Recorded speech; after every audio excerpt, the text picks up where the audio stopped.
nice flow to it. Then we start dropping in the materials. So we know we wanted a lot of stones and woods. Want it to feel a little warmer than the actual exterior.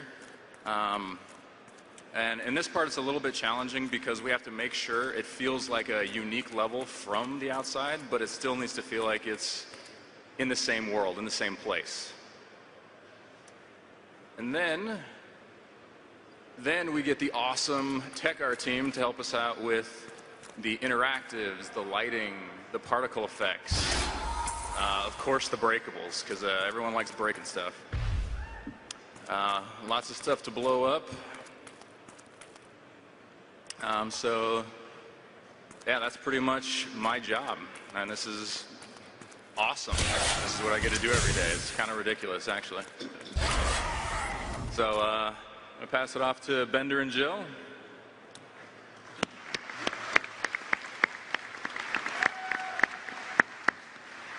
So now that we have a place to fight and a place to explore, you know, there has to be stuff in it to discover. So I'm Jason Bender, game designer, and Jill and I are going to tell you a little bit about what we put in this world.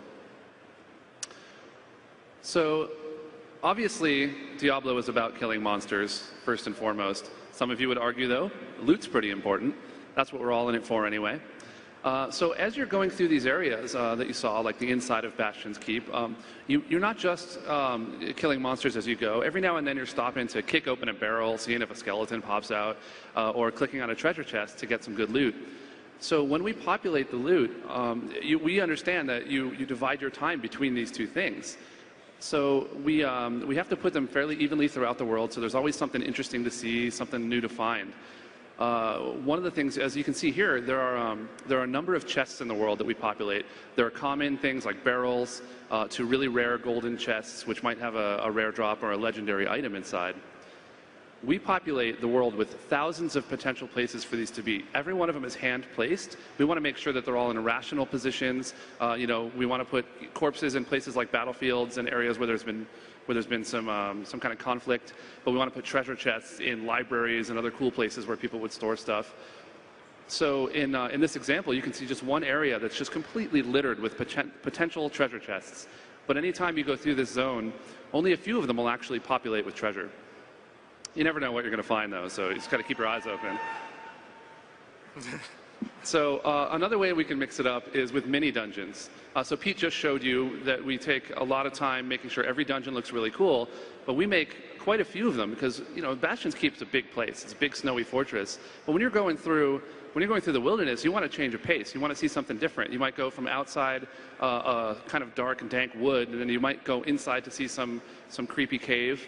We can use these caves to introduce monsters. This is where these monsters come from. It's where they live. Also, they're really great for bite-sized goals. So, you know when you go into a small cave that you're going to find it's not going to take too long. You're going to have a really rewarding exploration experience. And at the end of it, you're going to get a rare or a treasure, a rare treasure chest or a monster that you can fight, and that's really satisfying. It's a great opportunity for us to introduce story elements. Each one of these things is really interesting and unique. One of them might be where the Moon Clan store all their equipment. One of them might be a spider's den.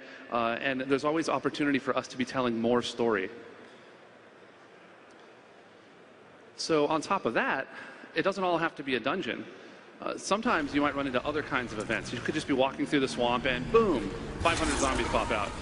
Suddenly you gotta, kind of get your wits about you and start using your skills. And this is a great thing for us to bring the world to life by using monsters in an interesting way and unique hazards that you may not have seen before. It really makes the world more colorful. So when you're, as they say, hoovering an area, you're going from end to end, looking for every treasure chest, trying to kill every monster. We can really make that interesting and variable and really add some random elements to the world. Also, it's a great opportunity for us to introduce more story elements where you might run into not just necessarily zombies popping up out of the ground, but you might see an NPC whose wagon is overturned, who needs help, and then you have to help them on their quest, and it gives you sort of a side thing to think about, and it just keeps things different. So Jill's going to tell you a little bit about other things we can put in the world to keep it interesting. Hi, I'm Jill. I'm a technical artist on Diablo.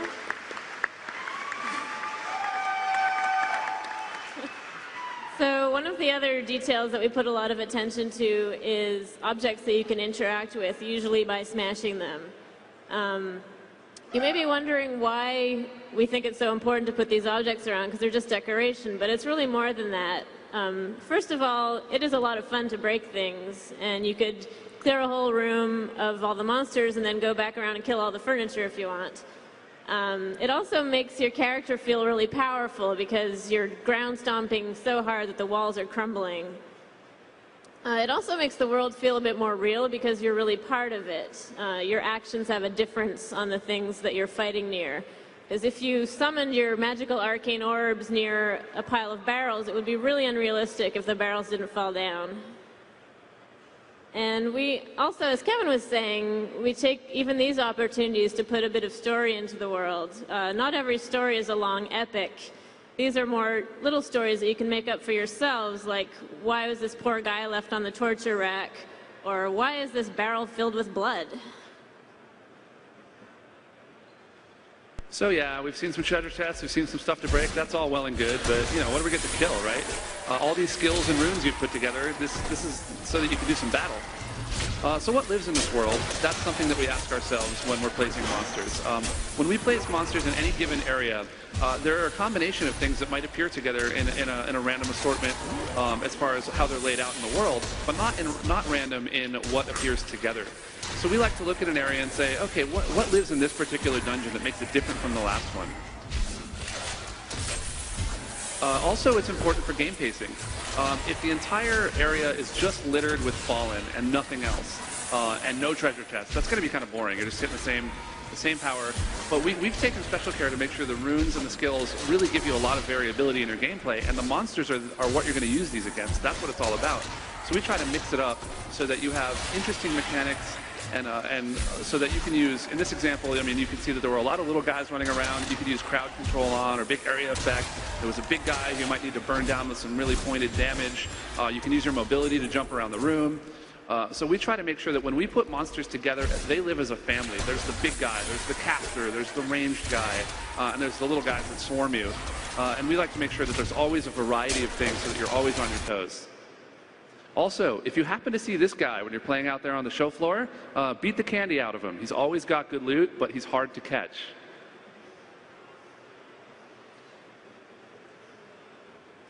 So monsters. Monsters are not usually born because we can't really figure out which ones are male and female. So the way we make them is each monster gets a team of people from every area of development. There's art, design, programming, animation, and tech art, which is me.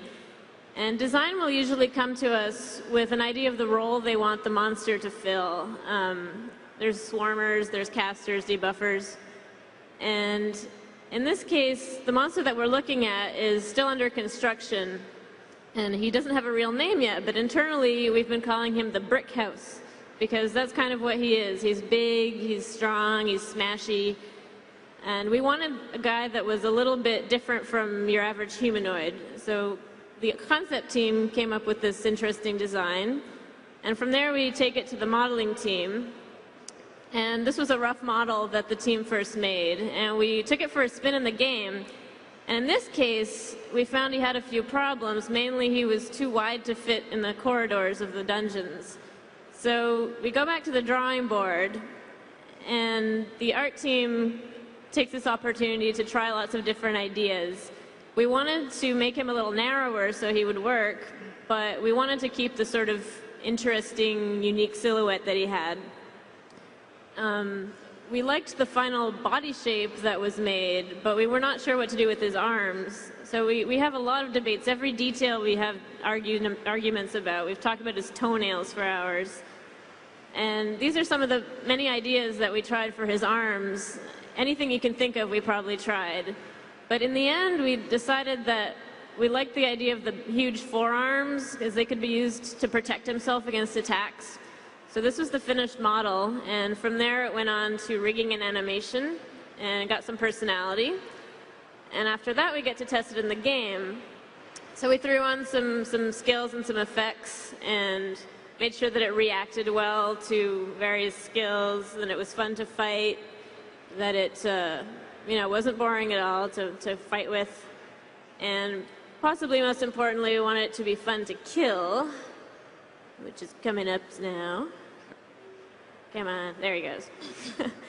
Because to us, one of the most important stages in any monster's life is really death. We want to create epic death experiences for you guys.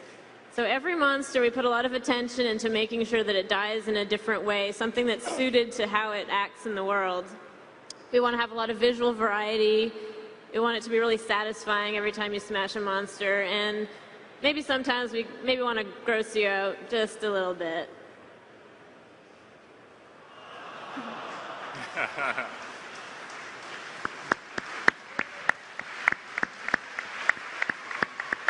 All right, so now that Jill has picked on a bunch of defenseless monsters, I'm going to go over a little bit about what gameplay programmers do to give the monsters a fighting chance. So we're going to talk about monster behaviors, monster AI.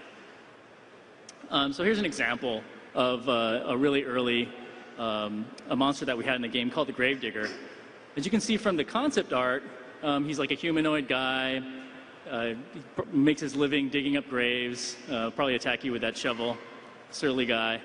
So we looked at him, he's a human, so start out with an idle state, an unalert state, what he does when the player's not around. So maybe he's digging a little bit, wandering, digging a little bit. And the player gets close to him, he goes into a suspicious state, like I've heard something, like he kind of wanders around a little bit in a suspicious mode. Then when you get close enough, then he goes into an aggressive state, starts attacking you. So this is what this looks like. If you look to the right of the video, he's coming up here. So there he is. He's digging. Pretend this is a graveyard. He hasn't seen the player yet. Okay, gets close. Oh, he's heard something. He's kind of looking around. He's suspicious. Player gets closer. Now he sees him, and he goes and attacks him. Well, as you can probably imagine, I mean, this is what actually happens when players encounter the Gravedigger.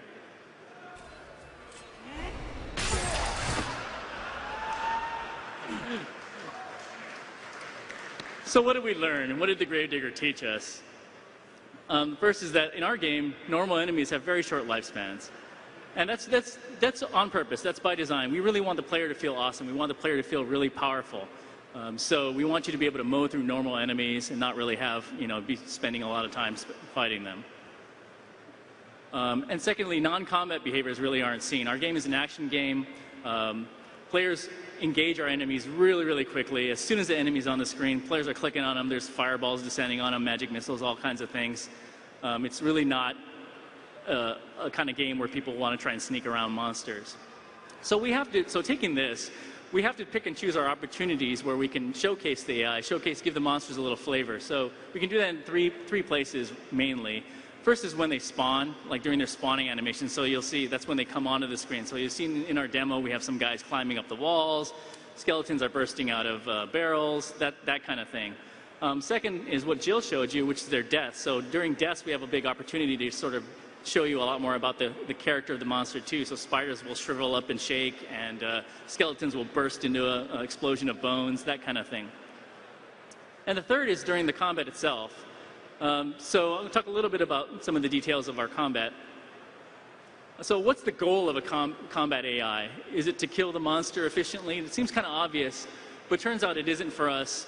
Really, our goal is to make the player feel awesome. And it seems kind of weird, so let me show you an example of this. So here we've got our new class, Demon Hunter. She's got a crossbow. And you can see she's fighting 3 fallen grunts.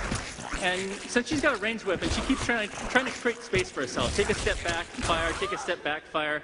But these enemies are super efficient in how they're trying to attack the player. Anytime they see a gap, they're closing the gap and immediately swinging with their clubs. So you can see that her little microing, her little attempt to try and get away from the monsters really isn't working at all. This doesn't really feel awesome for the player. In fact, it feels pretty frustrating. So what can we do? Just by adding a few simple things, we can really affect the situation here. So adding the concept of forced delays. So the first thing is we add a closing delay, and it's really, really subtle. So when the monster wants to close on the player, when it wants to close that gap, we actually hold them back just for a little bit of time. It's almost imperceptible. You can't really see it. Also an attack warm-up. So even after the monster gets up to the player and wants to swing his club, we prevent him from doing that for a very small